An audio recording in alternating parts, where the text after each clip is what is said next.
오늘 말씀은 미가서 6장 6절로 8절 말씀입니다. 오늘 회복의 첫 번째 말씀, 일상의 예배 회복을 여러분과 함께 이 말씀을 통해서 나누고자 합니다. 미가서 6장 6절부터 8절 순서대로 교독합니다. 내가 주님 앞에 나아갈 때 높으신 하나님께 예배드릴 때 무엇을 가지고 가야 합니까? 번제물로 바칠 일련된 송아지를 가지고 가면 됩니까?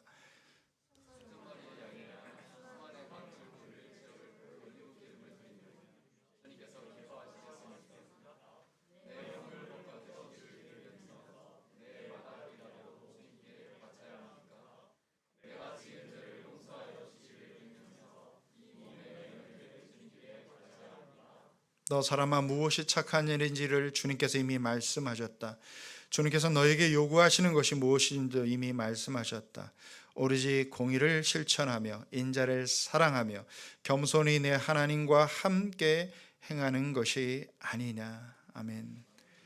우리가 주님 안에서 회복되어야 될 영역 여섯 번째, 일상의 삶으로 드린 예배가 회복되어야 됩니다. 우리가 수없이 많은 예배를 드려왔습니다. 또 드리고 있습니다. 우리의 삶의 자리와 우리가 지금 이곳 이 예배당에서 드리는 예배가 우리는 너무나 명확히 구분되어 왔습니다. 예배당에서는 거룩한 예배자로 우리가 서는 것 같지만, 거룩한 봉사자이지만, 우리가 일상으로 돌아가면 예배자가 아닌 그냥 일반 똑같은 사람, 똑같은 구별 없이 사는 그런 사람이 아닌가, 그런 생각이 듭니다.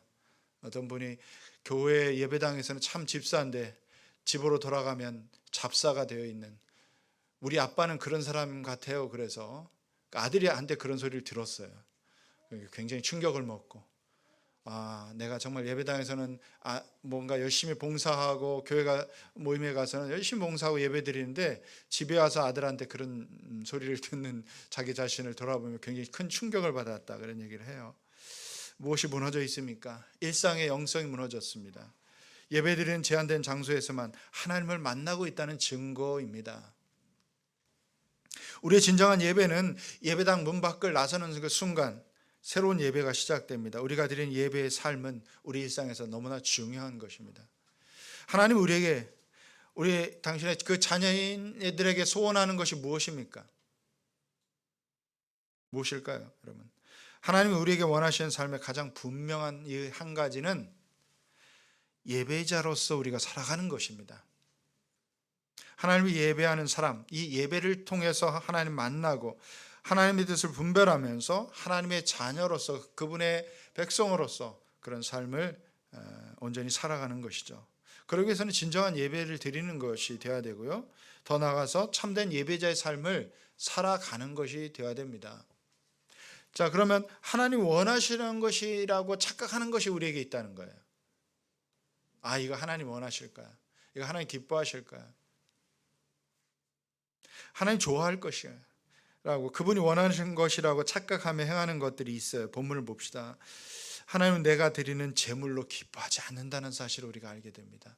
미가 선지자는 하나님의 말씀을 전하면서 너희가 드리는 그 수천의 번제로 드리는 그 제물, 강물을 메우고 흐르게 할 정도의 그 올리브 기름으로 드리는 그 기름과물 내가 받을지라도 그것으로 기뻐하지 않는다는 거예요. 속죄제물의 그 값비싼 것들, 그것을 너희가 다 드린다고 너희 의무를 다하고 하나님이 기뻐할 거라고 착각하지 말라는 얘기를 직접적으로 말씀하고 있어요. 여러분, 구약시대에는 성경에 제정된, 하나님이 제정하신 제사법들이 있어요. 그 제사를 통해서 속죄를 하고 예배를 드립니다. 번제, 속죄, 속건제, 또 소제, 요제가 있습니다. 대부분 번제, 이 속죄제는 짐승을 잡고 양이나 소를 잡아서 그 번제로 하나님께 드리고 그 피뿌림으로 속죄를 하고, 이런 제사법이 있습니다. 소제나 요제, 소제 같은 경우는 이 곡식을 통해서 이렇게 드리는 제물입니다. 제물의 종류, 제사의 종류에 따라서 구별해서 세세하게 기록되어 있어요. 그래서 이스라엘 백성들은 이 구약 시대에 이런 제사법을 통해서 제사장들과 함께 그 성전에서 예배를 드립니다. 솔로몬이 성전을 완공하기 전까지는 성막 같은 그런 텐트, 그곳에 이제 여러 형식을 제사법 의식에 따라서 예물을 드리고 그들이 예배를 드립니다. 때때로 가난해서 그것을 드릴 수 없는 백성들에게는 그런 사람들을 위해서 작은 제물, 이 곡식이나 비둘기 같은 그런 것들을 하나님 앞에 드리도록 하나님 배려하신 거예요. 그런데 점점 시간이 지나면서 사람들은 더 많은 것을 드리고 더 큰 것을 드리고, 그러면 예배를 잘 드린 거고 하나님이 좋아하실 것이라고 생각을 하기 시작합니다. 그래서 부자들은 더 많이 드리고 더 많이 드림으로써 어떻게 보면 제정된 그것보다 훨씬 더 많이 드려요. 많이 드릴 수 있으면 좋죠. 그러나 그것으로 만족한다는 거예요. 나는 예배를 잘 드렸고 성공했고 나의 그 죄는 그렇게 씻겨졌다, 이렇게 착각하는 것이 있어요. 내가 좋아하는 것도 하나님이 좋아하실 것이라는 거 우리 속에 암암리에 우리 속에 있어요.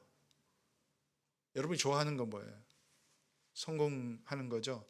어떤 더 많이 것을 소유할 수 있고 더 많이 드릴 수 있는 것이 필요한 것이죠. 내가 좋아하는 거예요. 그런데 하나님도 좋아할 거라는 거예요.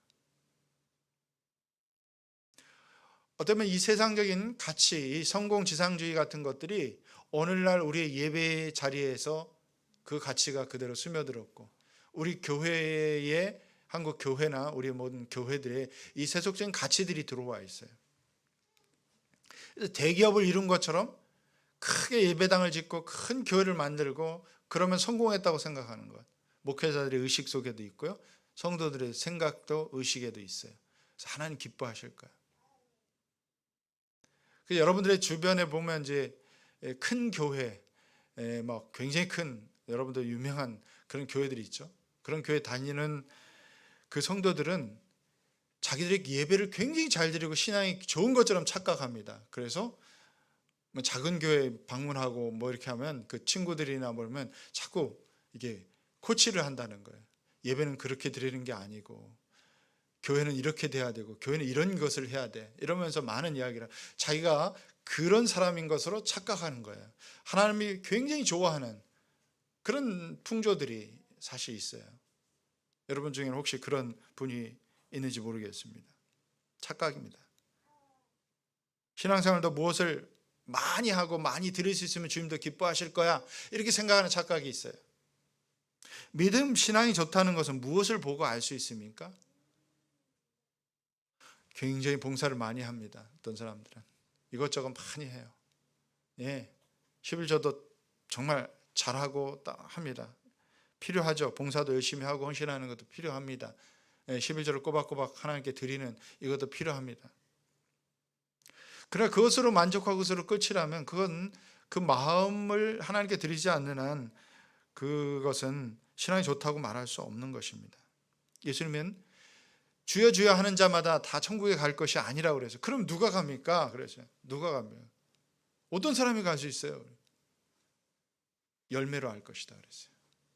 삶의 열매로 알 것이라는 거예요. 그 일상에서 보여지는 드려지는 삶의 열매로 알 것이라는 거예요. 여러분이 주일날 와서 이 예배 현장에서 우리가 함께 이 연합 예배를 드리는 것, 이것은 시간적으로 보면 여러분 일주일의 그 시간 중에 극히 작은 시간이에요. 크게 작은 시간. 여러분 왜 우리가 그 주일학교 교육 뭐 중요하게 여깁니다. 그러나 그것도 일주일의 시간에 아이들에게 비하면, 아이들의 그 시간에 비하면 작은 시간이에요.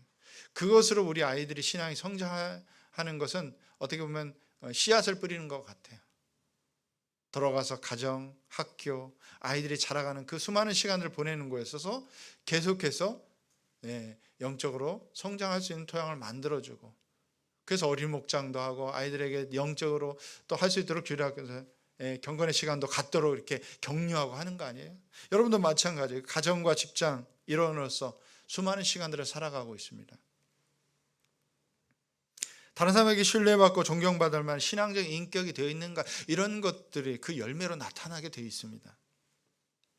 그럴 때 그 사람, 정말 예수 잘 믿는 사람이구나. 반면에 교회는 다닌다고 하고 신앙을 가진 것 같은데 직장에서 보여지는 그의 삶은 별로 그렇게 교회 가고 싶지 않아요. 저 사람 보면 교회 가고 싶지 않고 뭐 그런 이미지를 계속해서 보여주고 있다면 열매가 없는 거죠. 나도 저 사람 보니까, 내 옆에 있는 저 사람 보니까 교회를 한번 가볼까? 목장에 한번 가볼까? 뭐 목장 얘기하는 데는 그 목장에 모이면 가볼까? 이런 마음이 불러일으켜져야 되죠. 그런 열매로 사람들에게 보여지지 않고 어떤 드러나지 않는데 그의 그 정말 하나님의 믿는 그 신앙의 어떤 가치와 그 삶의 열매가 보여지지 않는데 갑자기 와서 뜬금없이 교회 갈래? 교회 한번 와볼래? 목장에 한번 와볼래? 초대해 보세요. 그게 되는 게 아니잖아요. 그 사람들은 열매를 보고 압니다. 보여지는 그 열매의 가치와 삶의 모습과 태도와 이런 것들이 결국 하나님의 모습을 우리의 삶에서 보여지고 있다는 것입니다. 그걸 보고 알죠. 그 내면의 속 깊은 것을 어떻게 알겠습니까? 무슨 생각을 하는데. 부부간에도 뭐 웃고 있지만 속에서 욕을 하고 있는 그것을 어떻게 합니까? 지금 웃고 있어요. 부부간에 마주 앉아서 웃는데 속이 부글부글 끓을 때 속에서 뭐 별 얘기를 다 할 수 있죠. 근데 착각할 수 있어요. 상대방은. 나를 되게 좋아하는구나. 친절한 아내를 보면서 야, 그래도 내가 가장으로서 참 괜찮은 사람이구나 이런 생각하지만 속에서 하는 걸 어떻게 알 수 있어요? 보여지는 거 알 수 있잖아요. 우리가 예배를 열심히 드리고요, 기도 열심히 하는 거 필요합니다. 시간과 물질과 봉사를 통해서 교회 헌신하고, 그걸 봅니다. 모두에게 필요합니다. 하나님께 드리는 이 예배 의식 우리에게 중요합니다. 그러나 그런 것보다, 그 의식보다 더 중요한 것은 마음이에요. 하나님을 예배하는 마음. 지금 여러분 어떤 마음으로 하나님을 예배하고 있느냐는 거죠. 이 예배 시간에는 여러분들은 굉장히 그래도 집중되어 있어요. 하나님께 집중하려고 애쓰고 있어요. 물론 머릿속에 딴 생각하고 있는지도 모르겠지만, 오늘 이 다음에 예배 끝나고 가서 해야 될 일에 어떤 것들이 머릿속에 들어가고 계속 돌고 계산하고 있는지 모르겠어요. 그러나 적어도 여러분 이곳에 와서 하나님 앞에 드려진 그 마음, 그러나 여러분 이 예배당을 나서는 그 순간에서부터 또 여러분의 마음은 또 예배자의 삶을 시작하는 거예요. 미가 선지자가 활동했던 이스라엘 당시 사회, 정치, 종교적 상황들은 오늘 이 시대의 상황과 또 맞닿아 있어요. 비슷한 부분들이 많이 있어요. 정치, 사회적으로 혼란했습니다. 종교가 권력과 세상의 물질 앞에 엎드렸고 타락하기 시작합니다. 그러다 보니까 그들의 예배의식이라는 것은 굉장히 형식화되어 있어요. 몇 마리의 짐승을 잡아서 송아지를 1년 된 송아지를 가장 그 하나님 기뻐하실 거냐 말이에요. 수많은 기름을 하나님 앞에 드려서 그 예배하는 것, 그 예물로 하나님 기뻐하실까? 뭘 얘기하는 거예요? 미가 선지자가 하나님의 말씀을 전하면서 너희들의 마음이 떠나 있고 너희들의 마음이 타락해 있고 너희들의 마음이 하나님께 드려지지 않았는데 그것으로 하나님 기뻐하실 거라고 착각하지 말라는 거예요.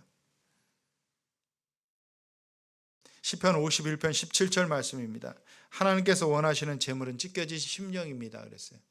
자, 여기서 하나님 원하시는 제물이라고 그랬어요. 그것은 찢겨진 심령이, 그 찢겨진 심령 뭐예요? 자신의 죄악된 모습, 자기의 내면을 보고 애통하는 마음, 사랑하지 못해서 안타까운 마음, 더 섬기지 못해서 안타까워하는 그 마음, 그 안타까운 마음, 그 마음을 들게 하시고, 어떤 그 마음의 그 간절함이라는 거, 애달픔이라는 거 그래요.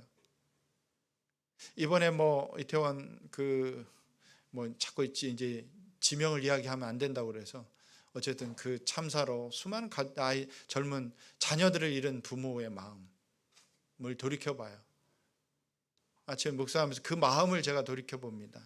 어찌 됐든 정말 힘들 거예요. 많은 부모들은 세월호 때 이제 그러는 거면서 그 트라우마에 시달리면서 제일 많이 했던 것을 내가 조금 더 잘해줄 걸, 조금 더 그때 이것을 해줄 걸, 더 못해준 것에 대한 안타까움을 마음을 많이 갖고 있는 거예요. 애통한 마음, 찢겨지는 그 마음인 것 같아요. 저는 하나님 앞에 우리가 가져야 될 마음은 애통한 마음이에요. 내 삶을 하나님 앞에 세워가면서 하나님, 내가 이렇게 좀 더 살았으면 좋겠는데, 더 사랑했으면 좋겠는데, 더 섬겼으면 좋겠는데, 주님 만나야 될 그 영혼을 내가 간절히 품으면서 내 마음이 더 간절해질 그 마음, 어떻게 보면 그것이 정말 주님 원하시는 그 찢겨진 심령, 그 재물을 주님이 더 기뻐하십니다. 창세기 보면 최초의 예배자가 있어요. 아담과 하와의 첫 자녀들이 뭡니까? 가인과 아벨이 나오는데, 가인과 아벨, 아담과 하와의 자녀 가인과 아벨이 나옵니다. 근데 이들은 하나님 앞에 제사를 지냈어요. 가인의 그런데 제사는 하나님이 받으시지 않고 동생 아벨의 제사를 받았어요. 이 가인이 결국 분노하고 화가 나서 그 동생 아벨을 죽이는 사건이 일어납니다. 그런데 우리가 착각하면 안 돼요. 그러면 하나님이 재물을 가려서 받으시나? 가인은 농사짓는 농사꾼이었어요. 그래서 뭡니까? 땅의 소산, 곡식으로, 땅의 소산이겠죠? 그 작물, 곡식으로 하나님께 제물로 드렸습니다. 아벨은 어떤 사람이에요? 양 치는 자였어요. 양의 첫 새끼로 하나님 앞에 첫 예배를 드렸어요. 제물로. 뭐지? 하나님 고기 좋아하시나? 이거 하나님 고기를 너무 좋아하셔서 지금 해야 되나? 양이라는 그 상징적인 뭐가 있는데 하나님 우리에게 뭘 보여주시려고 지금 그 양으로 드리는, 양을 잡아 짐승으로 드리는 그 구약의 제사를 미리 창세기에서 보여주시기 위해서 뭔가 이렇게 그렇게 하시나? 여러 가지 생각들을 하게 될 수 있죠. 단순하게 생각하면.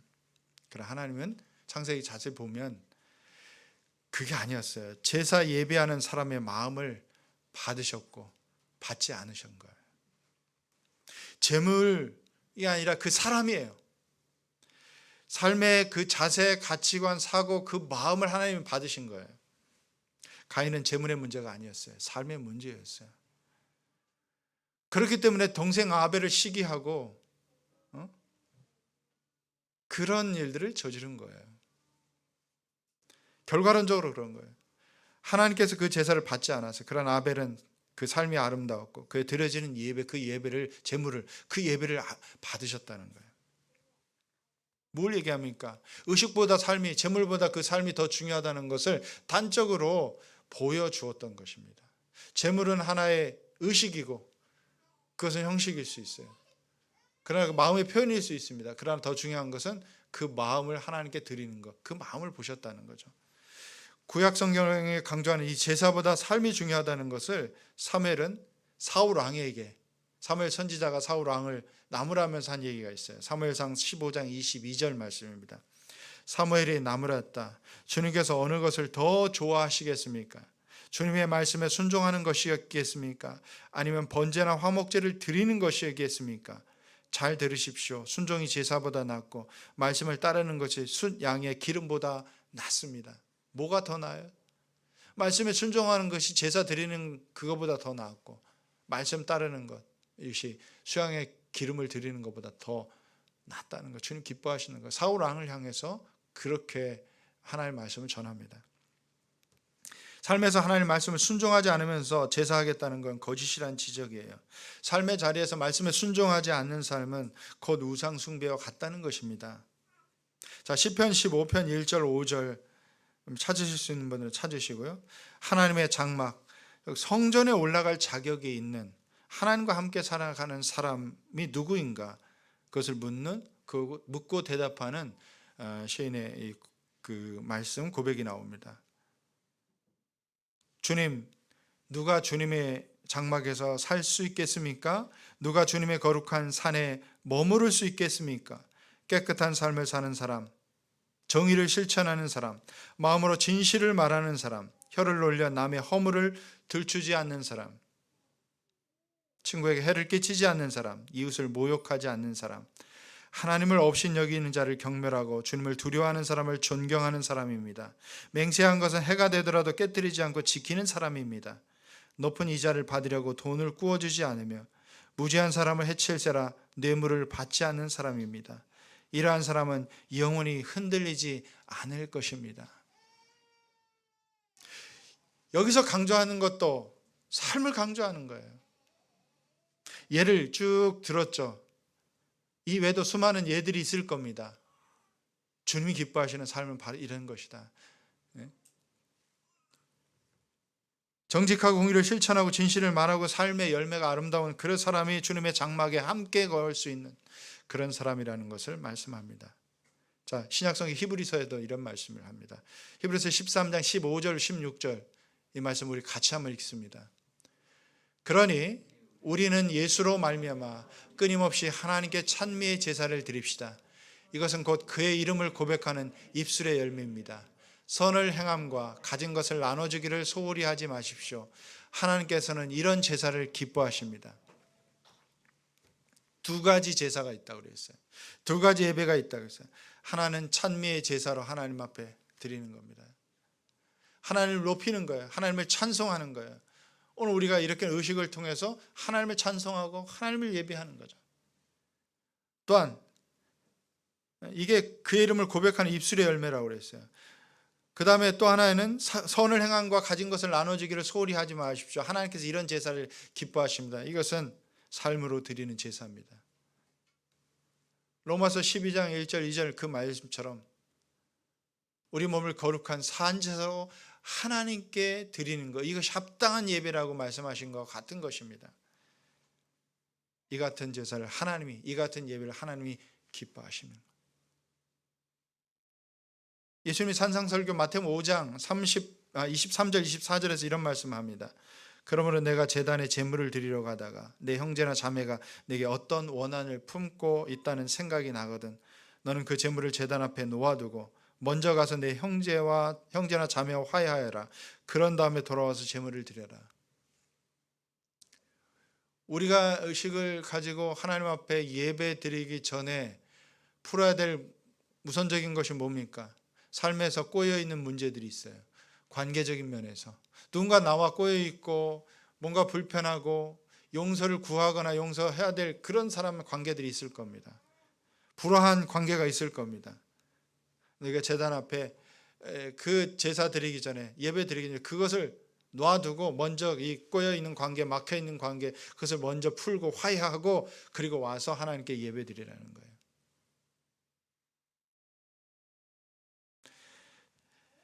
참된 예배자로서의 삶을 하나님은 우리에게 먼저 원하시고 그걸 기뻐하신다는 말씀입니다. 그렇다면 여러분, 주님이 원하시는 그 일상의 예배자의 삶은 무엇입니까? 오늘 미가서에서 분명하게 말씀합니다. 주님이 우리에게 또 선한 길이 무엇인지 이미 또 보여주셨어요. 그건 바로 십자가의 길입니다. 여러분, 십자가의 그 길은, 주님이 걸으셨던 십자가의 그 길은 용서의 길입니다. 우리 죄로 죽을 수밖에 없고 심판받을 수밖에 없고 지옥 갈 수밖에 없는 우리의 인생, 우리의 운명, 우리의 죄악을 주님이 용서하시기 위해서 그 십자가의 길을 걸으신 겁니다. 우리를 사랑하시기 위해서 그 사랑의 길을 걸으신 거예요. 사랑하기 위해서 자기 생명을 아낌없이 우리에게 내어주신 그 사랑을 주님 십자가에서 보여주셨습니다. 자기를 희생하신 겁니다. 우리를 섬기신 겁니다. 그분의 겸손은 그 하늘 그 높은 곳에서 인간의 몸을 입으시고 이 땅에서 우리와 함께 되셨고 우리의 그 고통을 그대로, 우리가 당할 그 고통을 당하신 겁니다. 이게 겸손의 길입니다. 그런데 미가서에는 분명하게 또 이렇게 얘기합니다. 세 가지를 얘기해요. 8절 하반절이면 오로지 8절이면 너 사람아 무엇이 착한 일인지를 주님께서 이미 말씀하셨다. 주님께서 너에게 원하시는 것, 요구하시는 것이 무엇인지 이미 말씀하셨다. 오로지 공의를 실천하며 인자를 사랑하며 겸손히 내 하나님과 함께 행하는 것이 아니냐. 세 가지를 이야기합니다. 첫 번째는 공의를 실천하는 것. 공의를 실천한다는 것. 자, 여러분, 공의, 의라는 것, 이 의의 기준, 이 의의 잣대가 참 우리에게는 내가 의의 기준이 되고 있어요. 내가 생각하는 나의 어떤 판단 기준이 의가 되어서 때로는 그 의로 다른 사람을 판단하는 경우도 있고, 자기에게는 관대한데 다른 사람에게 엄격하게 되는 것들. 우리의 법도 마찬가지예요. 우리의 법도 공평해야 되고 그 기준이 분명합니다. 법률로 정하는 것은 기준이 분명해요. 그것이 자기에게는 관대하고 다른 사람에게는 매우 까다롭고 그것이 적용될 수 있어요. 그러니까 이게 권력을 가진 사람들, 법을 집행하는 사람들이 굉장히 공정해야 돼요. 이 공의라는 것을 분명히 이해하고 그것을 집행할 수 있도록 우리는 기도해야 되고 그걸 감시해야 돼요. 그것이 잘못될 때는 이 나라가 혼란스러워요. 얼마나 혼란스러워지는지 몰라요. 그런 것들을 우리는 경험했고 경험하고 있습니다. 우리 자신 개인적인 삶에도 마찬가지예요. 그 기준은 내가 아니라 하나님 나라의 기준, 성경이 말하는 하나님의 의의가 돼야 돼요. 우리가 다른 사람을 어떤 인종 때문에, 피부 색깔 때문에 차별할 때 이것은 공의가 아니에요. 공의를 실천하는 게 아니에요. 오늘 우리 교회사에 보면 현대에 오르기까지 20세기까지도 여전히 어떤 그 피부색으로 차별을 했어요. 남아프리카 공화국의 그 인종차별이 불과 우리 몇십 년 전까지만 해도 여전히 공경하게 행해지고 있고, 그런 것들은 차별을 하는 거예요. 차별. 성이나 소유나 이런 것들을 차별하고 있다는 거예요. 그것은 하나님의 공의가 아니에요. 소유에 관계없이, 인종에 관계없이, 피부색에 관계없이, 남녀에 관계없이 차별하지 않고 누구나 공평하게, 평등하게 존중받고 사랑하고 존중받고 세워지고 그 능력에 따라, 이게 이 사회에서 어떤 행해져야 될 공의로운 거예요. 성경은 분명히 남자나 여자나 가진 자나 많이 가진 자나 적게 가진 자나 차별하지 않으셨어요. 예수님 그런 삶을 사셨어요. 미가서 6장 11절 말씀을 보면 틀리는 저울과 추로 속인 사람들을 내가 어떻게 용서할 수 있느냐 그랬어요. 자, 여러분, 저울이라는 것은 하나의 그 공의의 그 상징입니다. 법원에 가면 우리나라 법원에 가면 여신의 저울을 들고 있는 조각상을 볼 수가 있어요. 눈을 이렇게 가리고 저울을 공평하게, 누구나 공평하게 그 법의 기준으로 재판을 하도록 상징적인 거죠. 그래, 저울, 만약에 장사하는 사람이 저울추를 가지고 있다가 저울에다가 다른 것으로 살짝 바꿔서 속인다면 어떻게 되겠습니까? 언제가 유튜브를 보다 보니까 이 수산시장에 가서 혹은 어디 가서 속지 않고 제대로 사는 법, 뭐 이런 유튜브를 촬영해서 하는 걸, 그 노하우를 가르쳐 주는 것도 있어요. 그러니까 그런 일이 많다는 거죠, 실제로. 살아있는 화로를 위에 올리면서 살짝 뭔가를 이렇게 바꿔치기 하거나 추를 바꾸거나 뭔가를 조작하는 일들이 있죠. 여러분, 부도덕하거나 죄를 합리화해서 덮어버리는 그런 것은 우리 개인적으로도 하지 말아야 되고, 우리 사회가 그런 것에 대해서 눈 감아서는 안 돼요. 정직하게 벌지 못한 것은 하나님이 기뻐 받으지 않습니다. 우리는 수당 방법 가리지 말고 성취하는 것을 하나님의 인도나 뜻이라고 착각하거나 합리화하는 경향들이 있어요. 혹여라도 여러분들 중엔 우리 교회 성도들, 우리 교회 가족들은 별로 돈이 없어서 투기하거나 이런 거 제가 들어보질 못했어요. 열심히 투기해서 번 돈을 가지고 감사하다고 그 감사헌금 드리지 마세요. 하나님 기뻐하지 않습니다. 하나님, 제가 이걸 이번에 때 투자했더니 좋은데 투자하세요. 주식에도 투자하세요. 그러나 적어도 이게 지금 우리 사회의 가장 그 옛날부터 지금까지 성경도 마찬가지로 고대 사회나 지금이나 마찬가지로 이 부동산에 어떤 투기하는 것, 이런 것들이 얼마나 가난한 자들 고통스럽게 만드는지 몰라요. 고통스럽게 만들어요. 여전히 좀 그래요. 제가 서울에 목회할 때도 그런 분들이 있었어요. 그래서 도저히 제가 안 돼서 하루는 불러다가 이 시간을 그런 데 들이지 마시고 그 시간에 좀 기도하시고 그 시간에 그 땅 보러 다니지 마시고 그 헌금 많이 하시는 분이에요. 근데 이 말을 하는 것 자체가 제가 굉장히 힘들었어요. 그러나 해야 될 것 같아. 이게 하나님 기뻐하시는 거고 공의를 실천하는 거예요. 우리가 남의 것에 뭐 해서 내가 가격을 올리고 부동산을 막 해서 막 점점 이렇게 할 때는 가난한 사람들은 점점 그것 기대치 도저히 그 집을 소유할 수가 없는 거예요, 이제. 그래서 이게 부동산 문제 심각한 거예요. 근데 여러분 하나님의 자녀들은 그런 것에 눈길을 들지 마세요. 있는 것으로 족하시고. 학생은 정직하게 실력을 쌓아서 수준을 높이세요. 공부 안 하고 다른 것을 뭐 묘행수를 바라고 기도해서 제가 합격했어요. 그것은 여러분의 마음 심신을 하나님 붙드시도록 기도하는데 기도해서 합격하는 건 거의 없어요. 실력을 통해서 얻는 거예요. 다만 우리가 기도를 하는 것은 그 실력을 잘 발휘하도록 마음 하나님 붙드셔서 그 최선의 결과를 실수하지 않고 최선의 결과를 얻어낼 수 있도록 하는 거예요. 실력을 쌓아서 수준을 높이는 것, 그게 공의로운 거예요. 공평하게 법이 집행되도록 하는 것. 사업하는 사람들은 정직하게 세금 내고요. 속이지 않고 정당한 방법으로 적정한 이유를 남기도록 하는 것. 크리스천들이 그거 여러분 하는 것이 공의를 실천하는 것이죠.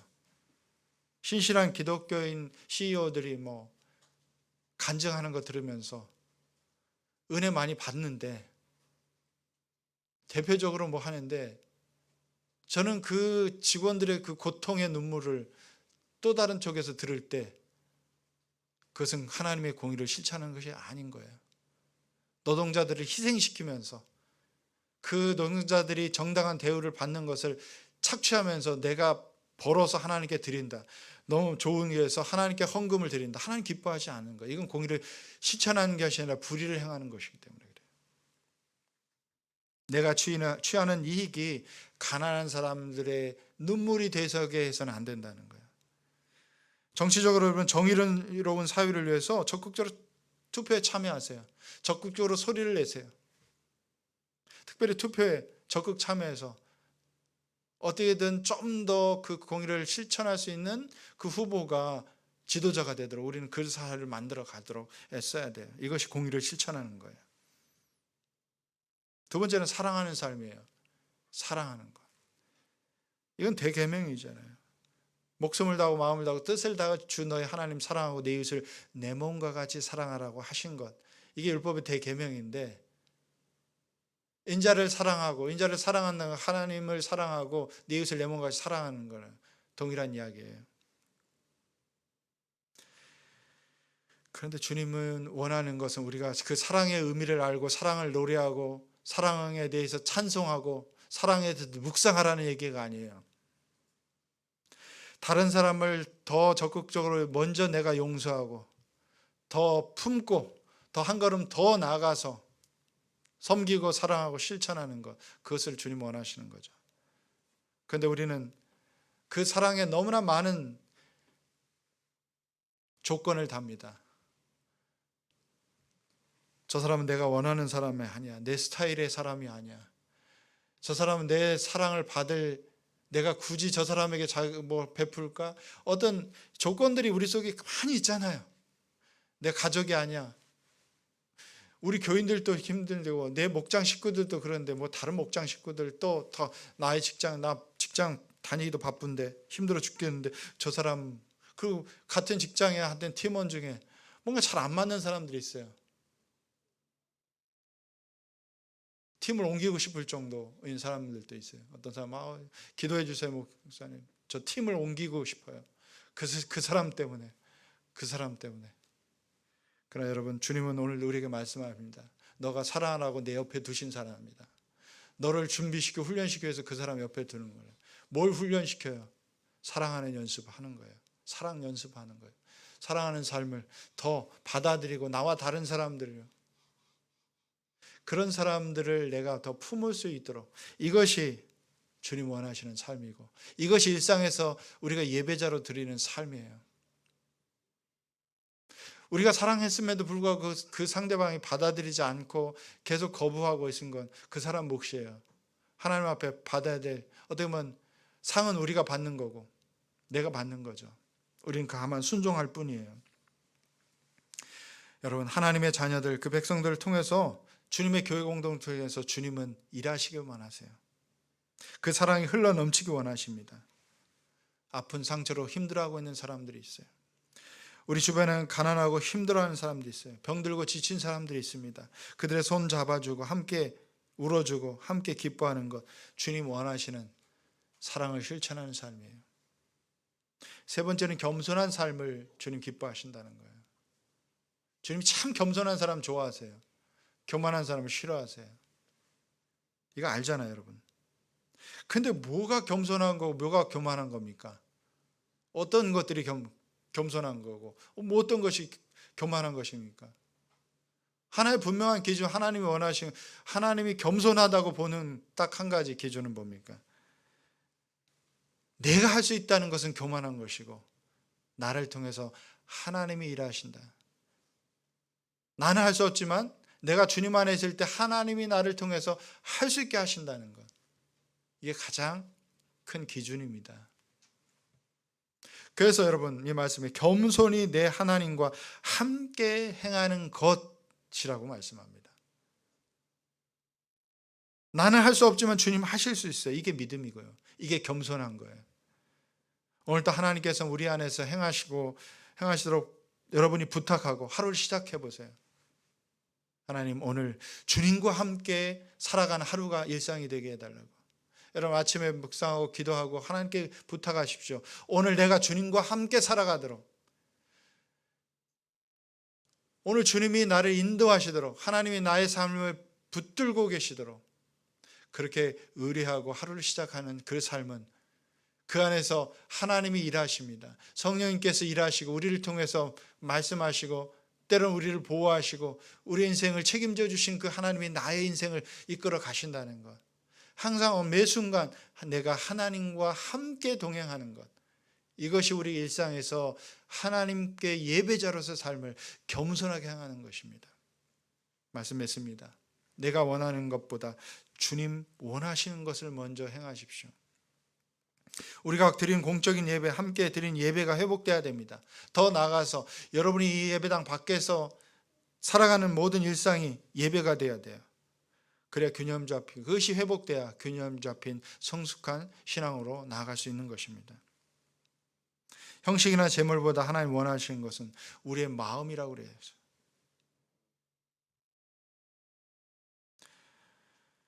사랑하는 여러분, 우리는 부를 바라지만 하나님께서는 우리에게 의를 원하십니다. 우리는 번영을 이야기하지만 하나님께서는 겸손을 바라십니다. 우리는 강한 힘을 바라지만 하나님께서 우리가 더 온유할 것을 원하십니다. 우리는 능력과 지혜를 구하지만 하나님께서는 우리가 겸손과 순종하는 사람이 더 되기를 원하십니다. 그럴 때 하나님이 일하시고, 그럴 때 하나님이 우리에게 우리의 삶을 더 풍요롭게 풍성하게 인도하신다는 사실입니다. 사랑하는 여러분, 오늘 예배당을 나서는 순간부터 매일같이 주님이 내 삶의 자리에서 예배 받으신다는 사실을 기억하십시오. 그 예배는 일상에서 삶의 열매로 드리는 오직 공의를 행하고 인자를 사랑하며 겸손히 내 하나님과 함께 행하는 것이라는 사실을 기억하시기 바랍니다. 기도합시다.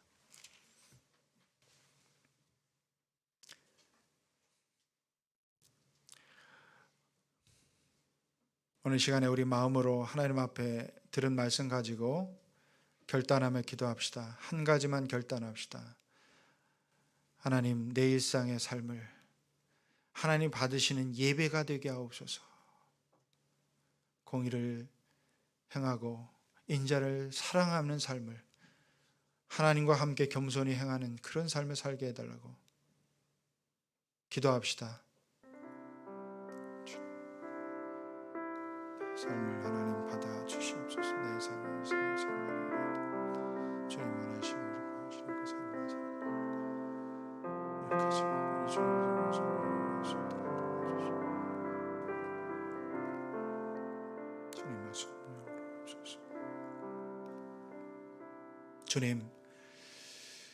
주님 원하시는 것이라고 착각하며 행했던 많은 것들이 있습니다. 이제 분명하게 주님 원하시는 것, 주님 기뻐하시는 것이 무엇인지 알게 되었습니다. 오직 공의를 실천하고 인자를 사랑하며 겸손히 하나님과 함께 행하는 것이 주님 원하시는 우리 일상에서의 삶이고, 그것이 우리 일상의 예배인 것을 기억하게 하여 주옵소서. 우리 일상의 삶으로 하나님 앞에 드려지는 이 예배의 삶이 회복될 수 있도록 주님 우리를 붙드시고 매일 깨어서 주님이 함께 하시는, 주님이 나를 통해서 우리를 통해서 일하시는 것을 경험하는 삶을 살아가도록 인도하옵소서. 예수님의 이름으로 기도드립니다. 아멘. 다 같이 일어나셔서 321장 1절 찬송하면서 하나님 앞에 드리겠습니다.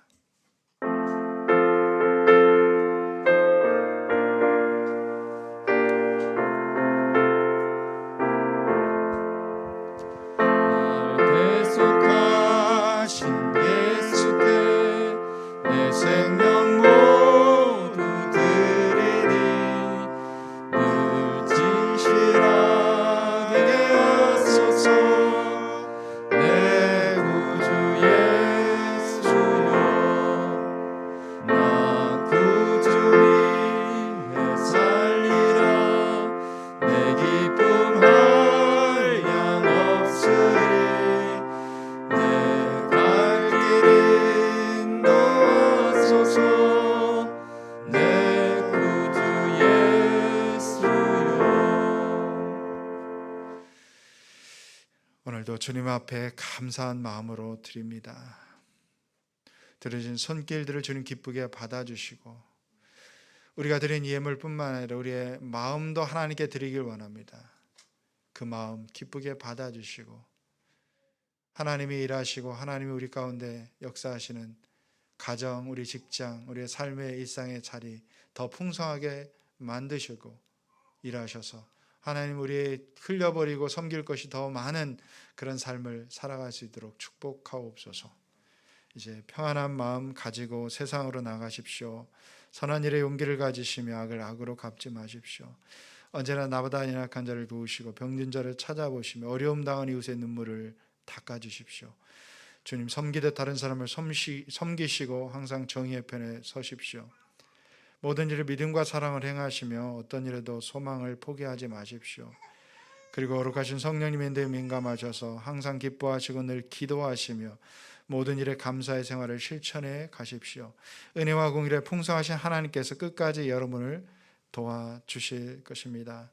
이제는 우리 일상의 삶의 자리에서도 언제나 함께 하시는 주 예수 그리스도의 은혜와 하나님 아버지의 사랑하심과 성령님의 인도로 교통하심이 예배당에서 함께 드린 이 예배를 소중히 여기며, 또한 예배당 밖에서 매일 살아가는 우리 일상의 자리에서 삶의 열매로 드리는 일상의 예배가 회복되기를 소원하고 결단하며, 일상의 자리로 돌아가는 예배자들과 저들의 가정과 일터와 주님의 몸된 교회 위에 이제로부터 영원토록 함께 하시기를 축원하옵나이다. 아멘.